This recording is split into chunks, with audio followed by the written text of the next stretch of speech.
This is a Gateway MT6460, and we're going to reset the BIOS to factory fresh, to the way it came out of the factory.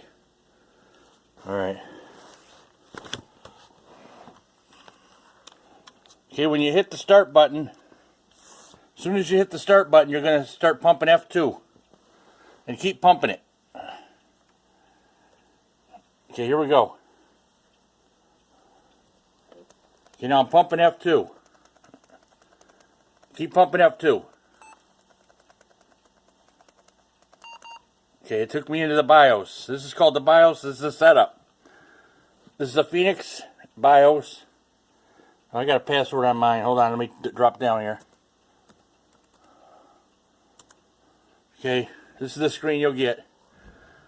We're going to move across the top there. We're going to use the arrow keys. And we're going to go over to security, I think it is. Okay, the right arrow key. Here we go. 1, 2, and one more. 3. No, 4. All right, all the way over to exit.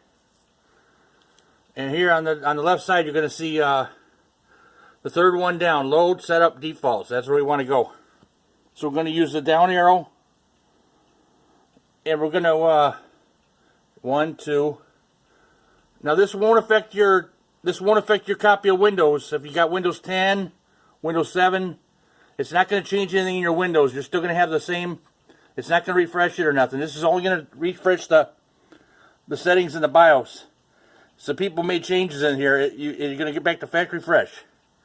Okay, now that we're down to third one, we're going to hit enter.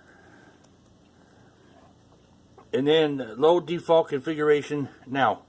Okay, we're going to take that. We'll say accept, enter. And then we're going to go down here to F10, save and exit. So we'll push F10. And save configuration changes and exit now. Yes, we want that. So say enter again. And that should be it. Okay, hit the like button, hit the thumbs up, and leave comments, like, and subscribe.